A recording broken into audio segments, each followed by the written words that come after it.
요한계시록 21장부터는 새 하늘과 새 땅, 새 예루살렘 성, 천국에 대한 말씀이 나옵니다. 오늘 이제 22절 보면요, 성 안에서 내가 성전을 보지 못하였으니 이는 주 하나님 곧 전능하신 이와 및 어린 양이 그 성전이심이라. 요한이 새 예루살렘 성에 있는데 성 안에서 성전을 보지 못한다라고 합니다. 왜 성전을 못 볼까요? 하나님과 예수님이 성전이기 때문이에요. 그러니까 성전을 못 보는 거예요. 하나님과 예수님이 성전이다.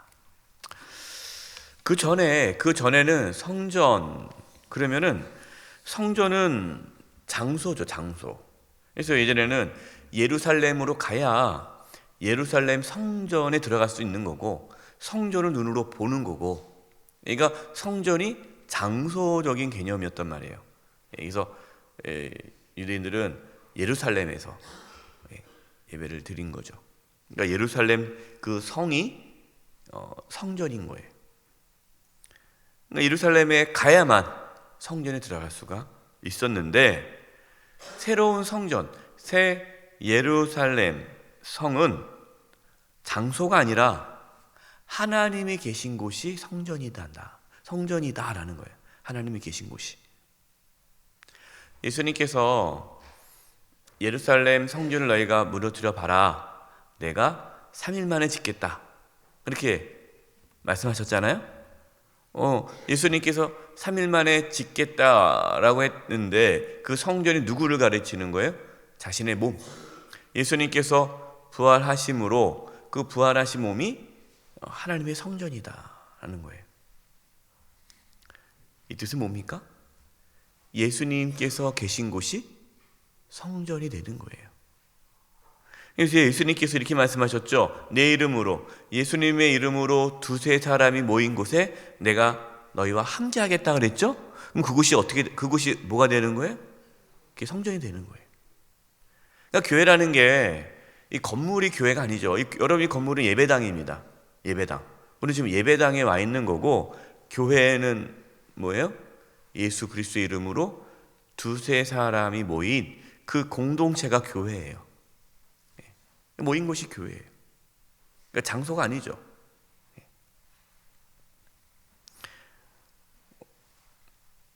광야에서 모이면은 그 광야 교회가 되는 거고, 가정에서 모이면 가정 교회가 되는 거고, 회사에서 모이면 회사 교회가 되는 거고. 그러니까 그 장소가 중요한 것이 아니라 믿음의 성도들이 모이는 그 모임이 이 교회가 되는 거예요. 왜? 그곳에 주님이 함께 하시니까. 그러니까 개념이 장소가 아니라 하나님의 임재, 예수님의 임재의 개념으로 성전의 개념이 바뀌는 거예요. 그래서 하나님의 영광이 가득한 곳이 하나님의 성전이 되는 것입니다. 우리가 앞서 불렀잖아요. 내 주 예수 모신 곳이 그 어디나? 하늘나라. 그러니까 예수님을 모신 곳이 하늘나라, 천국이 되는 거예요. 우리는 이 땅에서 하나님의 나라를 경험합니다. 천국을 경험합니다. 어떻게 경험합니까? 하나님의 임재 가운데. 그러니까 내가 있는 곳에서 하나님의 임재를 경험하면 하나님의 나라를 경험하는 거예요. 교회에 하나님의 임재가 없다, 교회 가운데 하나님의 영광이 없다, 그럼 그 교회는 세상적인 모임, 집단에 불과한 거예요. 그래서 많이 모이는 게 중요한 게 아니에요. 교회가 교회되게 하는 것은 하나님의 임재예요.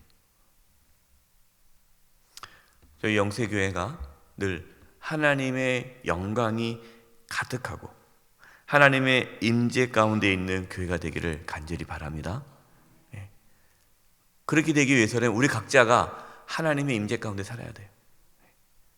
우리가 하나님을 늘 찾고 하나님과 교제하고 하나님과 소통하고 말씀과 기도로 하나님과 가깝게 지낼 때에 우리 교회가 하나님의 영광이 가득한 교회가 되는 거예요.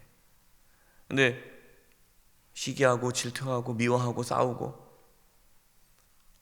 세상의 욕심으로 가득 차 있고 모여서 서로 비방하고 수군거리고 편가르고 이렇게 돼버리면 그건 교회가 아닌 거죠. 지금 한국 교회가 위기에 있는 게 한국 교회가 지금 이념으로 하는전이 이렇게 나눠졌어요. 이념 논리, 이념이에요. 교회 안에 정치적인 이야기가 들어와 버렸어요.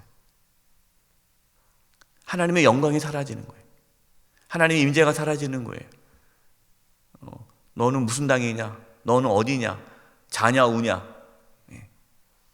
이게 완전히 한국교회가 무너지고 있는 거예요. 여러분 심각합니다.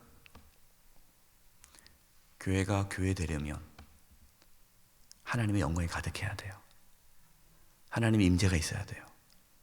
하나님의 임재가 있으려면 우리 성도 한 사람 한 사람이 하나님을 깊이 만나는 영적인 은혜가 충만해야 돼요. 여러분의 가정에, 여러분이 계시는 곳에 하나님의 임재가 있기를 바랍니다. 그래서 우리 교회가 하나님의 임재가 가득한 교회가 되기를 간절히 바랍니다. 23절이에요. 그 성은 해나 달의 비침이 쓸데없으니 이는 하나님의 영광이 비치고 어린 양이 그 등불이 되심이라. 그러니까 성 안에 해와 달이 필요가 없어요. 왜 필요 없습니까? 하나님의 영광이 빛으로 비치니까. 예수님이 등불이니까. 예수님이 빛이니까. 그래서 25절 보세요. 낮에 성문들을 도무지 닫지 아니하리니 거기에는 밤이 없습니다. 그러니까 낮밤이 있으면 우리는 이 땅에서 밤이 있으니까 밤 되면 문 닫고 또 낮에는 열고 뭐 가게도 그렇잖아요. 밤에는 물론 24시간 하는 가게도 있지만 보통은 이렇게 밤에는 닫고 낮에는 열지 않습니까? 근데 천국은 그렇지 않아요. 성문이 다 열려 있어요. 왜? 새하늘과 새 땅, 천국은 하나님의 영광으로 빛이 가득하기 때문에 성전 문을 닫을 필요가 없다. 하나님의 임재가 임한 곳에는 어둠이 사라진다는 거예요. 어둠이. 여러분, 이것이 바로 우리가 이 땅에서 어떻게 살아가야 할지, 우리 교회가 이 땅에서 어떠한 역할을 해야 할지를 말씀하고 있어요. 저와 여러분 하나님의 자녀죠. 그래서 너는 세상에 뭐라 하고 말씀하십니까? 세상에 빛이다, 빛이다. 우리가 왜 세상에 빛입니까? 하나님의 영광이 우리 가운데 임하니까, 하나님의 임재 가운데 살면 하나님의 그 영광의 빛이 나타나는 거예요. 그래서 우리는 세상의 빛이에요. 그럼 교회는요?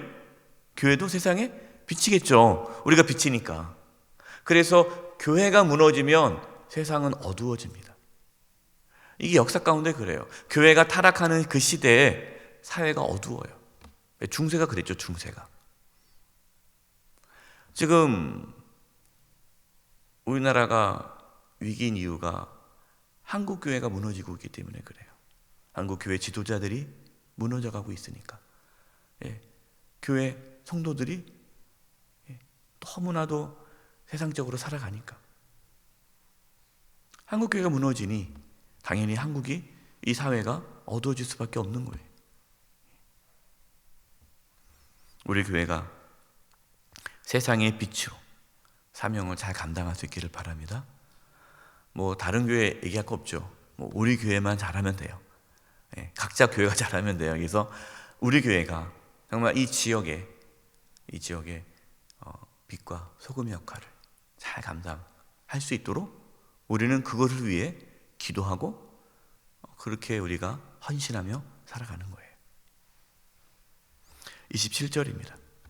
무엇이든지 속된 것이나 가증한 일 또는 거짓말하는 자는 결코 그리로 들어가지 못하되 오직 어린 양의 생명책에 기록된 자들만 들어가리라. 새 예루살렘 성 천국에 누가 들어갑니까? 오직 어린 양의 생명책에 그 이름이 기록된 자만이 천국에 들어갈 수 있다라는 거예요.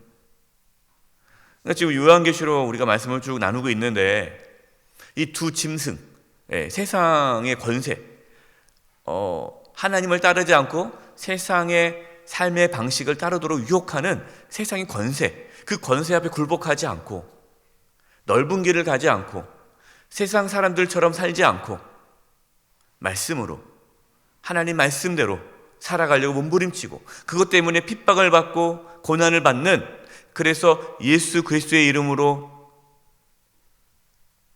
생명책에 기록된 자, 그 자만이 천국에 들어간다라는 거예요. 저와 여러분의 이름도 어린 양의 생명책에 기록되어져 있기를 간절히 소망합니다. 이것이 가장 중요하죠. 22장 1절입니다. 그가 수정같이 맑은 생명수의 강을 내게 보이니 하나님과 및 어린 양의 보좌로부터 나와서, 이 생명수의 강이 흘러나오는 걸 보는데요. 이 생명수의 강이 어디서부터 흘러나옵니까? 하나님과 어린 양의 보좌로부터 흘러나와요. 그래서 예수님께서 생수의 강이신 거예요. 예수님. 그래서 여러분, 우리가 예수님을 믿고 받아들일 때에 우리 안에 생명이 부어지는 거죠. 우리가 생명을 얻는 거예요. 맨날 죽겠네 이런 분들은 생수의 강을 받아들이지 않은 거예요. 그 안에 예수의 영이 충만하지 않은 거예요. 예수의 영이 아니라 세상에 그런 염려와 근심이 가득 차니까 맨날 죽겠다 그러는 거예요. 우리 안에 생수의 강이신 예수님이 우리 안에 충만할 수 있기를 바랍니다. 2절이에요. 길 가운데로 흐르더라. 그 하나님과 어린 양의 보좌로부터 나오는 생수의 강이 길 가운데로 흐르는데, 그 강 좌우에 2절 생명나무가 있어 12가지 열매를 맺되 달마다 그 열매를 맺고 그 나무 잎사귀들은 만국을 치료하기 위하여 있더라. 생수의 강이 흘러가는데 그 강 좌우에 생명나무가 있고 12가지 열매가 열리고 또 그 나무 잎사귀로는 치료제, 만국을 치료하는 치료자가 된다. 생명을 살리는 거죠. 여러분, 이것이 바로 교회가 해야 할 사명이에요. 교회는 이 세상의 생명을 살리는 일을 해야 돼요. 교회는 생명이신 예수님을 온전히 선포하고 예수님께서 걸어가셨던 십자가의 길을 걸어갈 때 세상은 생명을 얻게 됩니다. 우리 교회 설립 말씀 아닙니까? 하늘의 미랄이 땅에 떨어져 죽어 많은 열매를 맺는 거. 여러분, 우리가 예수님을 따라 살아갈 때에 우리 교회를 통해서 생명이 풍성해지는 거예요. 중요한 게 먼저 우리 각자가 예수님을 마음의 중심으로 모심으로 우리가 먼저 생명을 누릴 수 있기를 바랍니다. 그리고 우리가 속한 이곳에서 또 우리 이 지역, 우리가 지역, 이 중랑구, 우리 교회가 속해 있는 이 지역이 생명이 살아나는 그런 은혜가 있기를 바라요. 우리의 가정과 우리가 속해 있는 직장과 우리가 속해 있는 어떠한 곳, 또 우리 교회가 있는 이 지역이 생수의 강이 흘러 넘쳐서 생명을 살리는 그런 아름다운 일을 잘 감당할 수 있기를 간절히 축원드립니다. 기도하겠습니다. 생수의 강이신 예수님, 먼저 우리 안에 생수의 강이 흘러넘쳐 풍성한 생명을 누리게 해주시고 또 우리 교회가 이 생수의 강을 흘려보내 이 지역을 살리고 이 대한민국을 살리는 깨어있는 하나님께 쓰임받는 교회 되게 하여 주시옵소서. 예수님의 이름으로 기도드립니다. 아멘.